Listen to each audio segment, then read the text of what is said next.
Bismillah, alhamdulillah, wa salatu wa salam ala rasulillah wa ala alihi wa sahbihi wa man wala. Rabbi shrah li sadri wa yassir li amri wa hlul 'uqdatan min lisani yafqahu qawli. Et j'ai envie de vous raconter une super belle histoire qui a été racontée par un de nos savants contemporains. Wallahi al-azim, qu'elle est très émouvante. C'est l'histoire d'un homme qui a dit à sa femme: et si on allait manger dans un restaurant? Elle lui répondit: non, je te propose plutôt d'aller le demander à une autre femme. Moi, je ne mange pas au resto avec toi, va manger au resto avec une autre femme. Il s'étonna, il lui dit: je t'invite à manger et tu me dis de sortir avec une autre femme? Mais comment ça? Je ne suis pas de ce genre d'homme. Et quelle femme tu parles? Et de quelle femme tu parles? Elle dit: ta mère. Imagine la scène. Ta mère, je renonce aujourd'hui à ton invitation pour que tu invites ta mère. Ça fait longtemps que tu ne l'as pas invitée à manger ou à se promener, sors donc avec ta maman. Il lui a dit qu'Allah te récompense. Et il a tout de suite appelé sa mère et lui a dit: maman, prépare-toi, je vais venir te chercher en voiture et on ira manger et se promener ensemble. Sa mère ne l'a même pas cru.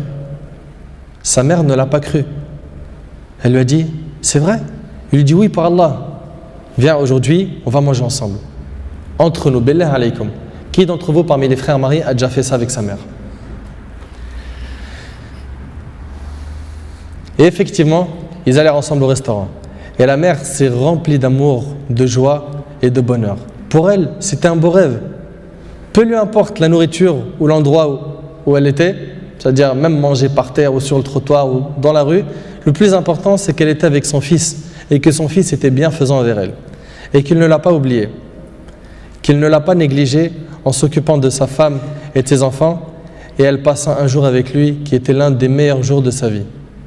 Elle lui dit au retour, l'homme dit à sa mère au retour: maman, t'es contente? La sortie t'a plu? Elle dit: oui, wallahi, c'était masha'Allah. Elle dit: oui, qu'Allah te récompense. Il répondit: Inch'Allah, je le referai. Elle dit: non, Inch'Allah, la prochaine fois, l'invitation viendra de moi. Il lui dit: Inch'Allah. Et des semaines et des mois passèrent, le frère a été occupé, puis sa mère tomba malade et mourra. Qu'Allah lui fasse miséricorde. Son fils était très triste. Et quelques jours plus tard, il reçut une invitation au restaurant pour lui et une autre personne, et cette invitation était déjà payée. Étonné, il se demanda de qui vient cette invitation déjà payée. Il est parti alors avec son épouse au même endroit où il avait mangé avec sa mère, et là une lettre l'attendait de la part de sa mère. Il y avait écrit: mon cher fils, qu'Allah te récompense, je t'avais promis de t'inviter au même endroit pour manger, mais tu étais souvent occupé.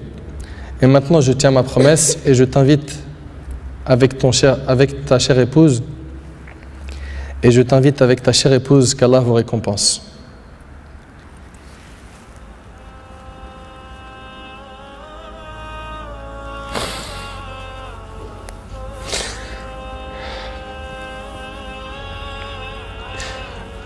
Wallahi mes frères, la valeur de la mère, elle est très sacrée. Faut pas la mettre en colère. Cette histoire d'amour entre cette épouse et sa belle-mère est magnifique. J'espère que nos frères et sœurs vont tirer des leçons de ce genre d'histoire d'amour entre les épouses et les belles-mères et d'essayer de reproduire ce qui s'est reproduit dans cette histoire. C'est qu'après le décès de la mère qu'on connaît sa valeur. Votre mère, si elle a envie, profitez, embrassez-lui ses pieds. Demandez-lui pardon pour les manquements, pour les mauvais comportements. Vous récolterez le succès, Inch'Allah.